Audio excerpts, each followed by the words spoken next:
وليد الركراكي مش حلول. ساعات الانسان يحير الحقيقه كي يلقى عنده اتاكي من هذا حسين، نلقاو الكعبي، نسيري، رحيمي وحكيم زياش، نلقاو معناها كي تفرجنا على المنتخب المغربي منتخب بقوه هجوميه ضاربه جدا. شوف انا تفرجت في المباراه البارح وتفرجت في مباراه اللي قبلها مع زامبيا. اذا نتكلموا افراد يظهر لي منتخب المغرب لازم يخرج من افريقيا يمشي يلعب في اوروبا. افراد لاعبين خاطر الاسامي الكل مش يلعبوا في فرق اسفل الترتيب في اوروبا ولا فرق متوسطه هاي ليفل، الكلهم هايزين دوريات وكؤوس وشامبيونز ليج واوروبا ليج وهدافين اوروبا ليج معناها المستوى العالي العالي العالي العالي. لكن انا ما نحبش نحكم على ماتش البارح خاطر ادفرسير مش بنقول ضعيف ومو البارح نحكي البارح مش معناها كاسم منتخب الكونغو. لقاو صعوبات البارح مع زامبيا لقاو صعوبات دوزا البارح منتخب كونغو مش موجود. اما كي تتفرج معناها في اللي شوا زاد مو شنو الاختيارات، تشوف التشكيله فيها سفيان مرابط قدام الديفونس وخمسه القدام افوكاسيون اوفنسيف 100%. شنو معناها؟ معناها منتخب جاي باش يربح، منتخب جاي باش ياتاكي وباش يحط الادفيرسير في تركينه. من بعد تمشي ولا ما تمشيش موضوع ثاني. ما قالش ليه انا خمسه اوفنسيف خلى لعبه دروا ديفونسيف، لا حكيمي ياتاكي واعطي طلها من الشيره الاخرى ياتاكي وزياش ودياز وبس والياس بصغير وايوب الكعبي شخصيه المدرب والفكره وناحي معناها خمسه بنزعه هجوميه بحته وزيدهم حكيمي واعطي طلها على الاطراف. صراحه نورمالمون معناها منطقيا الركراكي باللاعبين هذوما يلزموا يعمل منتخب مرعب مش منتخب عادي. تقول لي انت كيفاش تعمل تجانس وتلقى التوازن والإكيليبر بهذوما الكل بين الديفونسيف والاوفنسيف؟ هذه هنا مهمه المدرب. ما وين الفرق بين مدرب ومدرب؟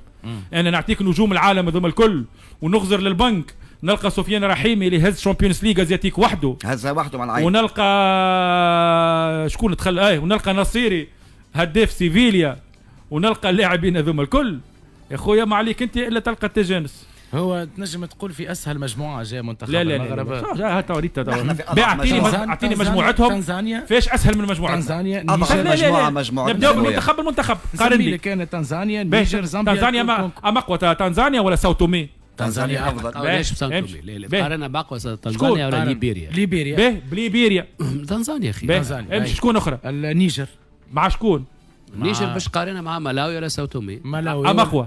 نيجر اقوى. شكون زامبيا اقوى؟ زامبيا ولا غينيا استوائيه؟ لا يشبهوا البعض. لا نحكي غينيا الاستوائيه يمشي كلاسمون. لا غينيا استوائيه تبدا كيف اما تاريخيا زامبيا افضل. في زامبيا زامبيا قاعده يسلم نحكي لك معناها فيش مجموعتهم اسهل من مجموعه. لا مجموعه تونس اسهل مجموعه ما اسهل مجموعه على الورق. ما نكذبوش مش عيب بلادي مش عيب. احنا ما نتكلموش نلموا الكلاسمون فيفا نتاع مجموعه تونس كامله ونعملوا بورسنتاج نلقاو نقسموها على 6 تجي اضعف مجموعه. انا ما تكذبش. شو يا سيدي مش اضعف مجموعه.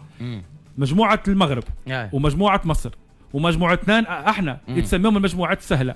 منطقيا يلزم الثلاثه منتخبات هذوما يترشحوا ما نقولش بالراحه اما يترشحوا معناها من غير صعوبات. هذا شي يلزم. ومن بعد الملعب والحقيقه موضوع ثاني. 3-3 المنتخب المغربي خالد في مش فرحانين مش فرحانين في المغرب. على شنو مش فرحانين؟ مش فرحانين ما لك يسمعونا احنا شنو باش نقولوا معنا. والله هو شوف هو الطرح محليه انك تحكي على بلد شقيق بالكيفيه هذه، نجوم عالميه في ابرز الفرق الاوروبيه، وصح اليوم صح اليوم لانهم عندهم رجال قاعده تخدم، صح اليوم لانهم عندهم عين صحيحه قاعده تجيب في الملاعب الصحيح وفي المكان الصحيح، بعيد على تسمسير وبعيد على الريق البارد اللي قاعد يساير في المنتخب الوطني التونسي نتاعنا منذ زمان. قلبي اي تسمسير ما يخفيش على حتى واحد للامانه. تشنو تو بالك رغبتي في عين الشمس الغربال موجود الشيء هذا في كل المنتخبات يا سيدي. تعرفش كيفاش سمسر وجيب لي لاكاليتي المزيانه وصحه وبشفاء، راهو سيان بيزنس تسمسير مش كلمه عيب مش كلمه خايبه.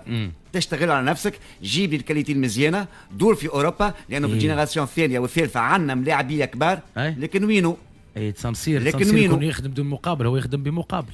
يا كابتن راهو سيان بيزنس، راهو كرة القدم ولات اقتصاد كامل وبزنس كامل. خليني انا قلبي يوجعني كي نشوف المنتخب نتاعي، انا نشوف الاسماء هذيا. فما لاعبين توانسه بارزين في اوروبا ما جابوهمش.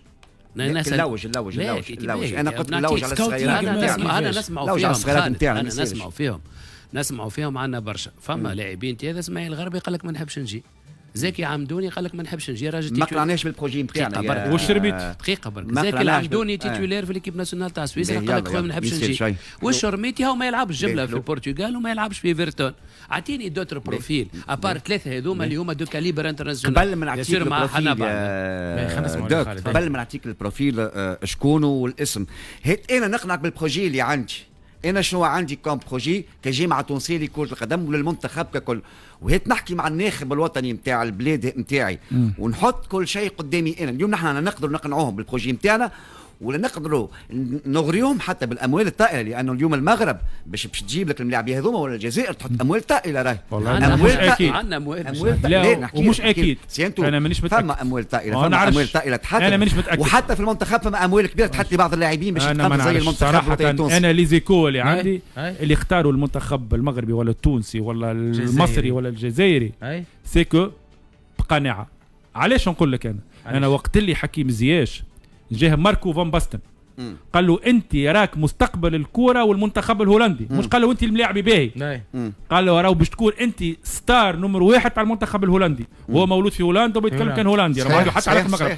قال لهم انا داخلين نحس في روحي مغربي ونلعب كان مع المنتخب المغربي. علاش هذه ما عندوش ما غير فلوس، مش موجود عند التوانسه يا حسين. مش قلت لك انا ما تستحقش فلوس. يبدا واحد مقتنع مش لازم نحط له فلوس. كان هو ما يجيش بقناعه معاك يجي خاطر باش ياخذ فلوس، راك ما كنتش تاخذ منه حتى شيء. والتجربه ورات وقت اللي جنسنا لاعبين عطاونا خاطر هما كونفيك، خاطر هما مقتنعين كيما سانتوس وكيما ليرغوش كليتون ما خذاوش فلوس، اختاروا عاشوا في تونس وخذاو توانسه وعاشوا في تونس وحبوا البلاد. وقت اللي جنسنا عباد اللي لا على خاطر مصر اعطيني حاجتي بك توا ما عطاك حتى شيء. انا بالنسبه لنا باش يقبل واحد سواء تونسي سواء باش تجنس سواء عايش لبرا وعنده جنسيه اخرى كان ما يكونش هو مقتنع ببروجي نتاع منتخب وجاي يا سيدي نقولوا على مصلحته، يحب يلعب مونديال يحب يلعب كوب دافريك، اما جاي نحب.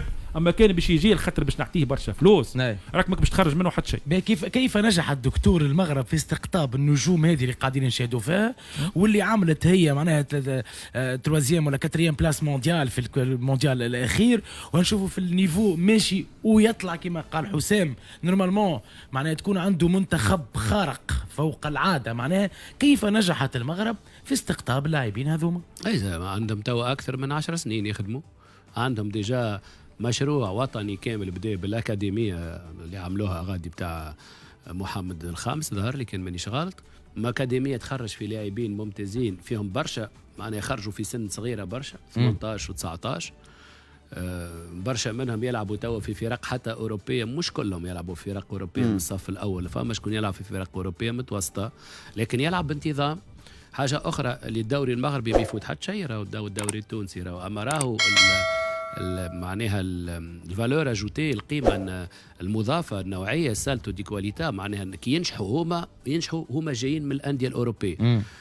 هذايا بروجرام كامل معناها بدينا نراو في الثمار نتاعو في 2018 وكان المباريات الممتازه جدا في كاس العالم في روسيا مع البرتغال مع اسبانيا. يوسف نصيري اليوم عمره 26 عام كهورة ولا 27 عام. ابراهيم دياز كيف 23 عام. اليوم فهمني سفيان مرابط ممثيل الموسم اللي قضاه توا في مان يونايتد ما كانش ممتاز حتى للشهرين الاخرانيين، حتى للشهرين انا جيتك حتى للشهرين الاخرانيين، الشهرين الاخرانيين وقع تثبيته كلاعب وسط في 4-3-3 تاع تنهاك قدام الديفونس.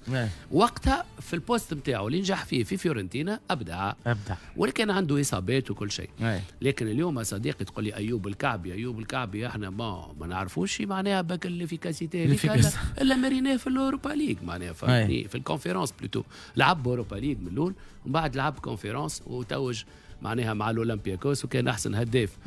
اش تقول لي انت اليوم مثلا المهاجمين زياش نعرفوه الي تري فيرساتيل معناها ايريغولي برشا زياش معناها ما عندوش المستوى المنتظم فهمتني على سيزون كامله. دايور وكي مشى الجمعيه كبيره في تشيلسي لم يقنع في غالاتا سراي متوسط معناها عمل سيزون كبيره في غالاتا سراي سيزون كبيره افيك كي وكونتر كي وش في غالاتا سراي يلعب اغزر لي صديقي، احنا انت تحكي على جوارات من كاليبر عالمي، انت جاتك الشانس مشيت لتشيلسي، شو عملت في تشيلسي في 3 سنين؟ حتى انا نقول لك زاد صلاح مش عالمي. لا مشى تشيلسي وعمل حتى لا بعد تشيلسي مشى ليفربول. نحكي لك هذا تو مشى لجالاتاسراي. لا يا ودي ما تقارنش جالاتاسراي بليفربول، بعيد برشا شيء على بعض. مش مع خاطر الدكتور ما نجحت في تشيلسي معناها مش لاعب عالمي. اي ما لعبش في الاول في المستوى. ونوصل مع جاكس في الشامبيونز ليج، وصل ديمي فينال وربح الريال وربح اليوفي. ولا خلينا نكمل.